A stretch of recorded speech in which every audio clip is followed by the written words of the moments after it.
Kia ora folks, welcome to the fucking Woo Woo podcast. My name's Tommy. I'm a therapist, a father, a musician, and a medicine person. And I do this podcast because, like a lot of you folks, I struggle with life, and this is my way of trying to help people work through it. I'm feeling a bit tired and a bit self-conscious. This is the third time already I've tried to start it. I'm restless. I can't work out if I like having the frame there or a bit closer. I'm not sure what to do with any of the stuff. I've had trouble uploading the shit on YouTube because I did these first podcasts without trying to upload anything, and then I found out I had to cut all my videos into part A and part B on YouTube, and I'm pissed off about that. And friends are telling me I should put it on Spotify and other formats. I don't know how to do any of that technical shit. So I'm a little bit frazzled this morning, folks. I'm just going to do my best. I don't have a particular theme, but I have some things that I've written down in this little note on my phone that I'd like to address at some point in a podcast, and I'm just going to do them one-on-one. Okay, so space isn't loneliness, it's freedom. Freedom to create, freedom to experience, freedom to be without the bondage of mind, of attachment, of clutter, of content. Space isn't loneliness, it's freedom. It's a beautiful song by Molina on a Songs of Higher record called Didn't It Rain? And the chorus is, space is loneliness, space is loneliness. And it's a song which is talking about endless depression. And he's talking about space in terms of kind of some primordial dark creatures arriving out of space. But I think he's also talking about space in the human psyche. And I think I've been running from space a lot of my life. If I'm going to be sitting on a couch doing nothing, I want to be meditating. And meditation's pretty new for me too, so for a long time I wouldn't even sit on a fucking couch at all, unless I was watching TV or talking to somebody or had something in my hand that I was working with. The absence of activity has not been comfortable for me. People talk about boredom, but boredom is a low-level pain.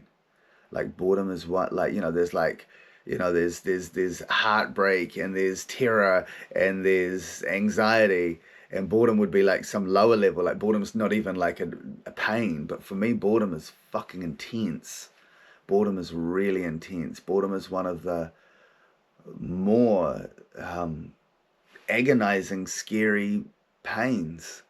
And isn't that funny, right? Just the absence of stimulation I experience as agony, and I think a lot of people do. You know, I certainly would meet some of the criteria for ADHD. I might meet quite a lot of the criteria for ADHD as it happens. I'm not sure. And that might be why, it might be that people who meet criteria for ADHD have this issue in particular. But it might be that it is an existential dilemma for many of us. And I only learned to meditate a couple of years ago. There's this cool book called it's funny, man, because like as woo-woo as I fucking am, the way I learned to meditate was actually through a book which is like pitched at kind of business people.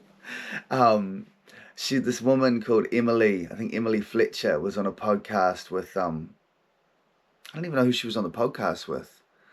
Maybe Aubrey. He's fucking woo-woo. I don't know if you guys know the Aubrey Marcus podcast. He is woo-woo as fuck.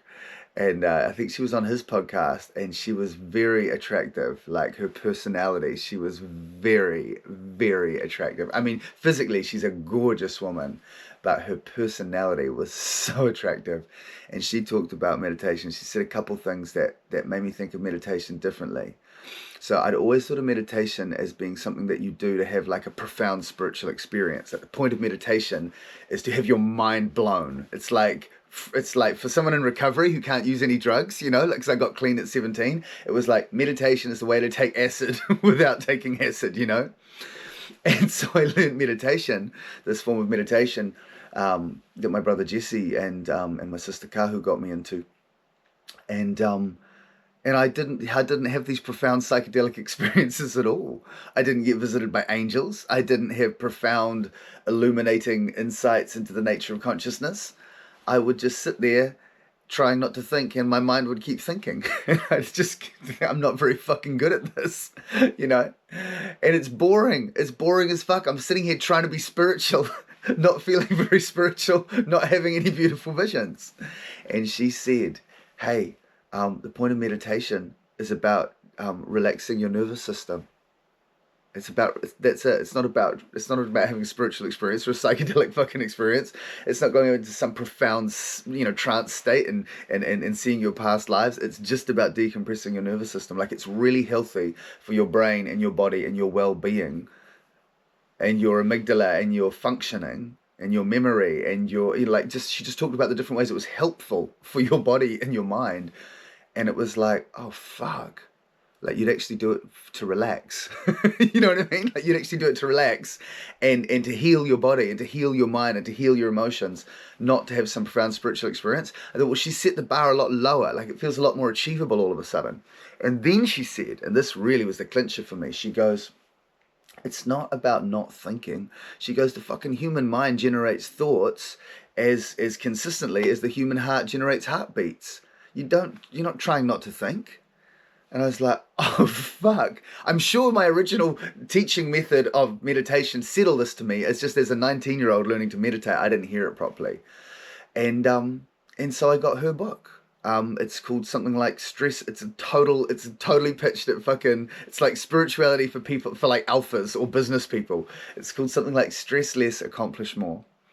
And you got to listen or read. If you're reading, I was listening to an audiobook, the first 7 chapters before you get to the technique. And it's really cool because she gives you all the benefits of why it's such a fucking good thing to do.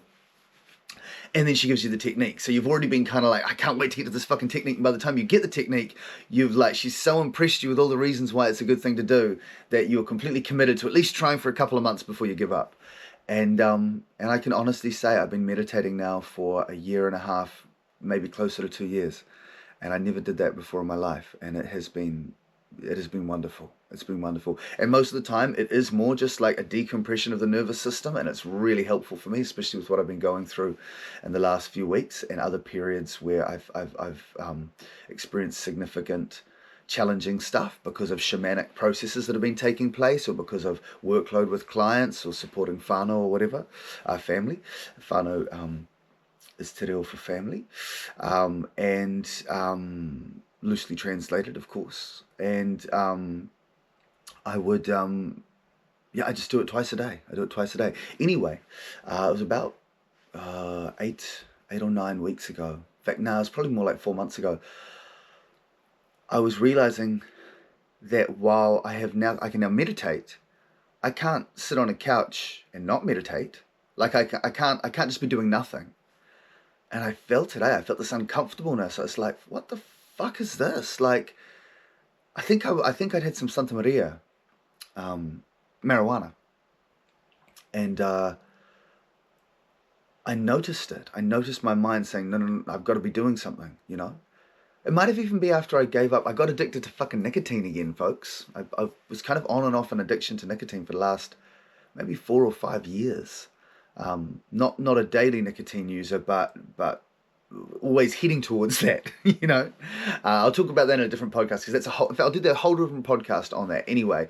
But I think I was maybe like a month or so off nicotine, and not craving nicotine, but just realizing my mind's always going to the next thing, sitting on a couch and not doing something, like just being present, like just sitting on a couch. And we've got an outdoor couch. We've got a couch on our deck, and so you can look at trees. Like, it's not even like you're sitting in a boring room. Like, you can look at nature and hear the sounds of the wind rustling the leaves. It's like a beautiful place to be.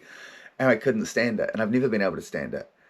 And I was like, again, if I can't stand being here just in this moment, I should fucking just stay in this moment a bit longer and see what the fuck I'm running from, you know? And I found that it was like a bridge of swords. A bridge of swords, I use that term. What I mean by a bridge of swords is like, you decide you want to do something because it's going to be good for you. It's going to be healthy for you. And so you start the process of it. But as soon as you begin the process, you forget why you're doing it. While you're doing it, you have no awareness of what the outcome is or what the goal is. You just know that it's suffering and it's painful. And so immediately you go, fuck this, I don't want to do this anymore. And you go back to the beginning. Now, as soon as you go back to the beginning, you decrease some of that pain, some of that discomfort, but you're back at the beginning again, and you can immediately see why you tried to cross the bridge. Because on the other side, there is this goal, which is I learn to sit with myself, or I get through this heartache, or I heal my anxiety, or I, heal some of this intergenerational trauma that I've been carrying around with me. And so you go, oh, fuck, that's why I was on the bridge. Now I've got to start at the beginning again. So you start again, but as soon as you're walking through the bridge, the pain, it's so tremendous, and the fear and the doubt, and you just go, why am I even on this fucking bridge? Like, you can remember enough that you're doing it for a good reason. But you honestly, and I don't mean this metaphorically, like you literally lose your memory. When you are in a pain process, you can't see the other side, or at least I can't, so that's why I call it a bridge of swords. So I'm sitting there, and the discomfort of boredom and the discomfort of my mind going, I would rather be doing anything right now. I'd rather go do the dishes. I'd rather do the washing. I'd rather fucking clean the rabbit hutch. I'd rather fucking wash my dog. I'd rather go and make my kids snacks. Like, I would rather do anything on earth than sit on this couch for another second longer. And I was like, oh no, my friend. Oh no. You are a lost soul, motherfucker. You were staying on this fucking couch, man. You were staying on this couch, son. And the agony builds and builds and builds and builds. And I'm like, oh, fuck, I can't do it. I can't do it. And then, oh, that's right. The moment. Here I am.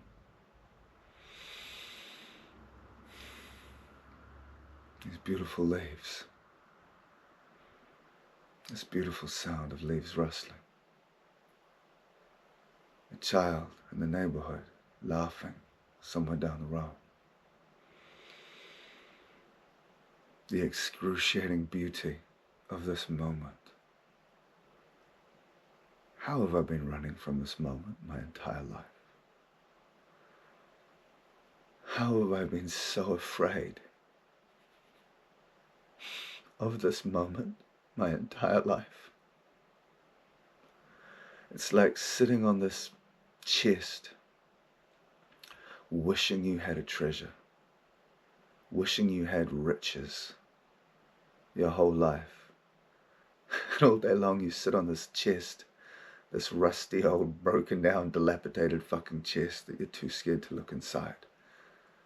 And you're thinking, maybe I'll win the lotto, maybe I'll get lucky and someone will give me a treasure map, maybe I'll manifest it. And the whole time you're sitting on this fucking chest, right? And you just don't want to look inside. It's full of spiders and wetters, you're sure of it. Demons and monsters. And one day you summon the courage, right? You look inside that chest, of course. It's no grand reveal. It's full of fucking diamonds and emeralds, right? Your whole life it's been with you, this thing you've been chasing, this thing you've been looking for. It's already with you. I had another version of this. It's a more active thing that I do where I go walking. And it was similar. It was an observation of my mind's busyness, of my mind's wanting to talk about the weekend, or wanting to talk about my relationship, or wanting to talk about music. I mean, to be honest, on the walks most of the time, what I just said then is not even true. Most of the times on my walks, I am talking about spirit and consciousness, talking to myself. I talk out loud because there's no one else around, so I can talk out loud without too much fear of embarrassing myself. And in the last, 6 weeks, I've been shouting and sometimes sobbing out loud without much fear of being exposed. But so most of my walks aren't actually about superficial things, but sometimes they can be. I can't even remember how it came about, but anyway, some aspect of myself said to me, I realized I realized the mind moving anyway, and I said this nice thing to myself. I said, will you stay with me a little bit longer? No, not would you, could you? Instead of the mind running away and being busy and keep on occupying itself, it was like some deep, still inner part of me said, could you stay with me a little bit longer? In a response, I said, yes, I could. Would you like me to? And the original, the asker of the question replied, yes, I would. And it was like this sweet little friendship from two little woodland animals of my psyche. Could you stay in this moment with me a little bit longer? Yes, I could. Would you like me to? Yes, I would. I'd like that very much.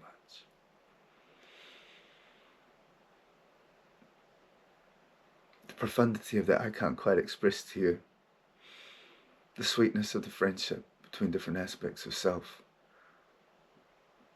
I truly have found that these painful processes, the one I described in the very first or the second episode about how I learned to love myself by saying I love you and hearing fuck off cunt in response, that whole process, that led to me having a lifelong friend.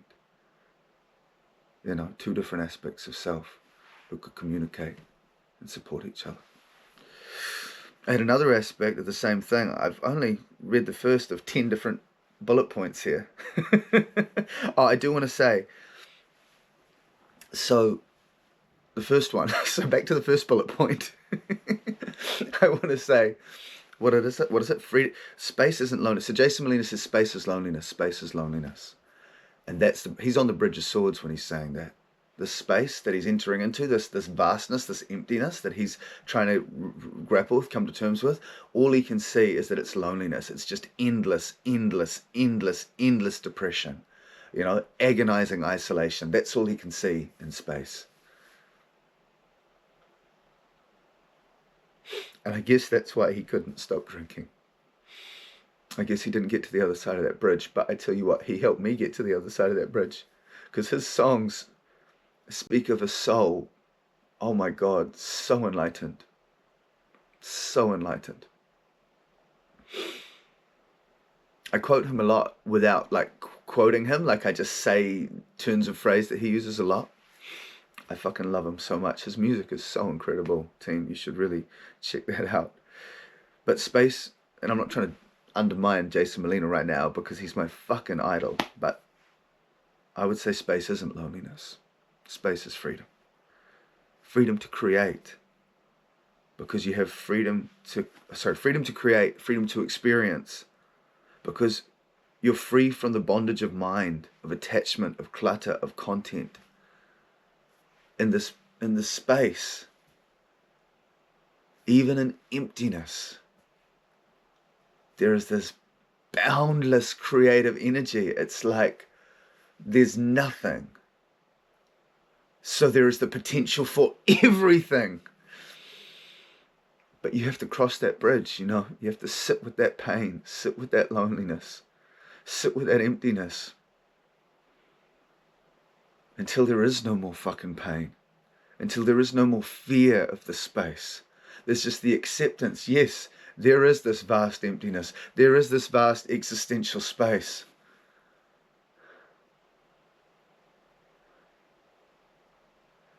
And then there's me. With all this fucking space in which to play, in which to create.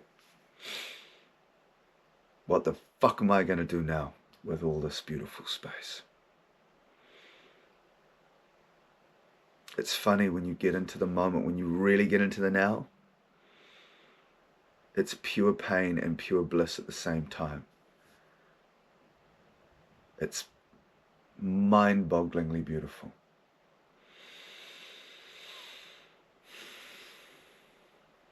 Mind-bogglingly beautiful. I'll tell one more story of a similar thing, because it's ironically the second bullet point, which I wrote on a completely different day, and it relates to the same thing. I was working with a medicine man for a while. I was his assistant, unofficially.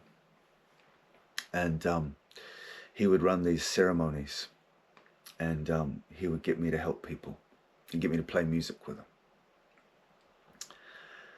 And he'd say, every time I get you to help Tommy, you immediately turn to me and say, what do you need, Mike?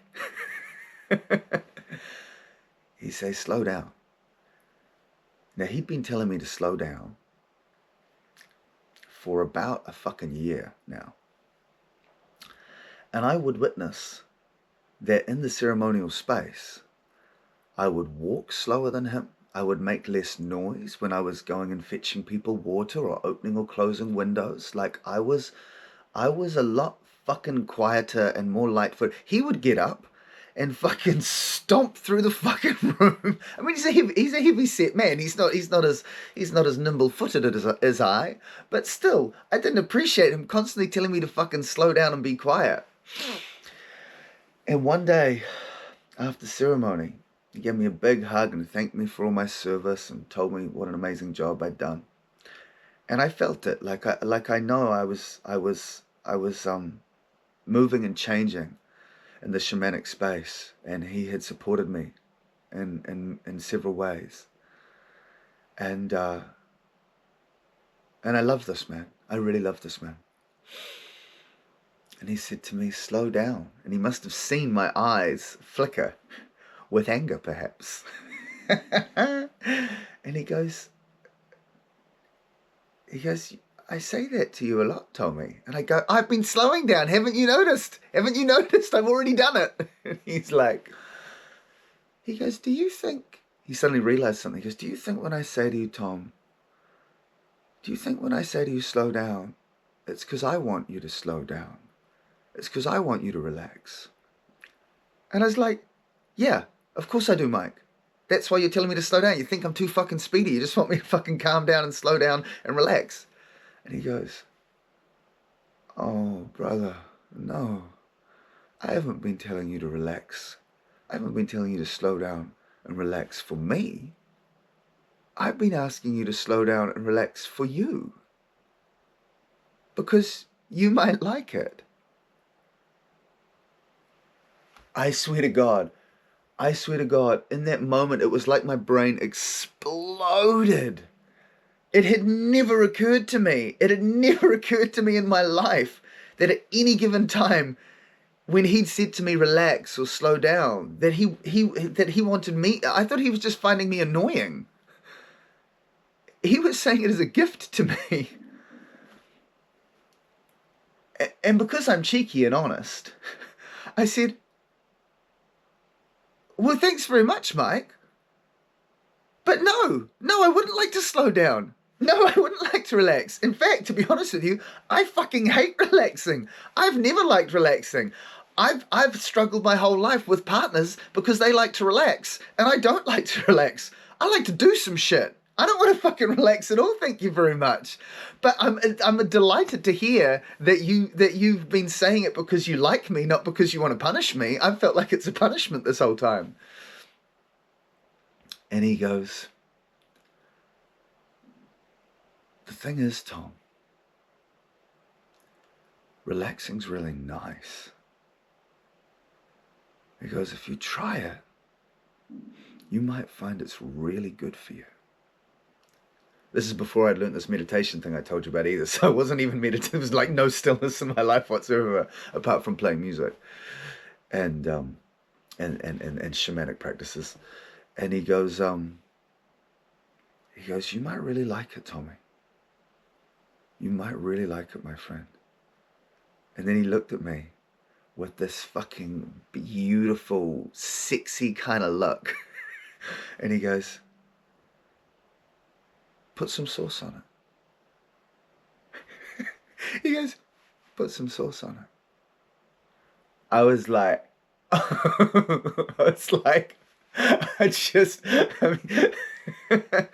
like, it was such a sexy, beautiful moment. I was like, oh yeah, I'll put some fucking sauce on it.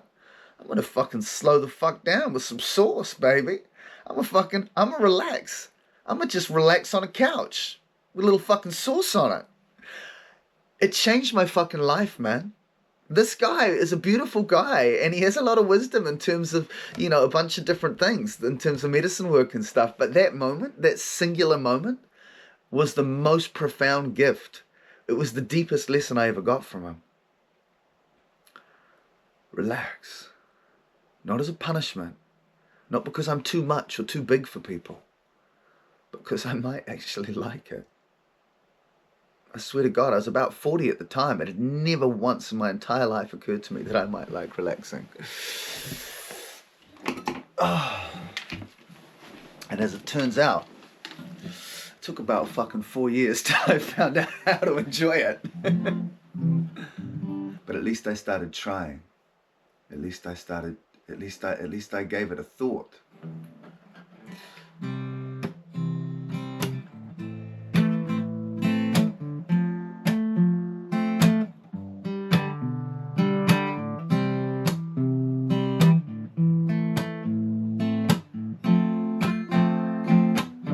At least I gave it a thought. You said in this world we're born. At least I gave it a thought. And into this world we're born. At least I gave it some thought.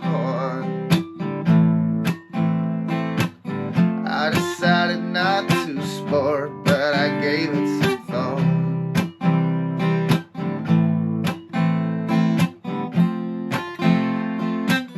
And now you see me outside the doorway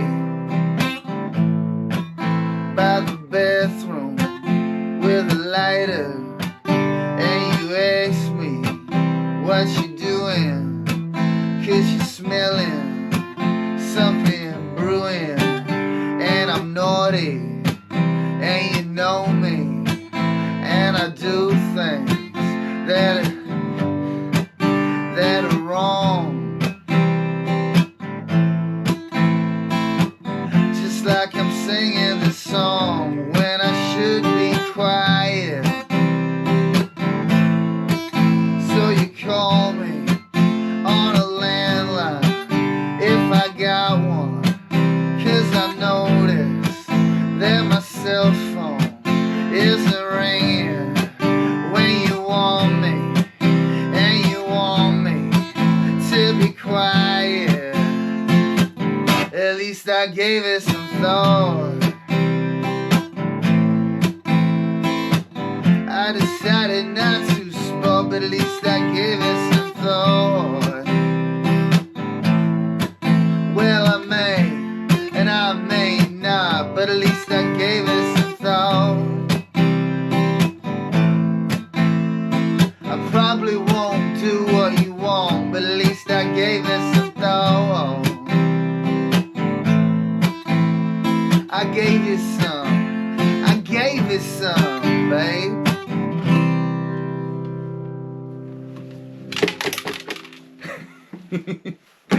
Good enough for rock and roll, right? Hey, please share this podcast with your friends. I really appreciate it if you like it. Please pass it on.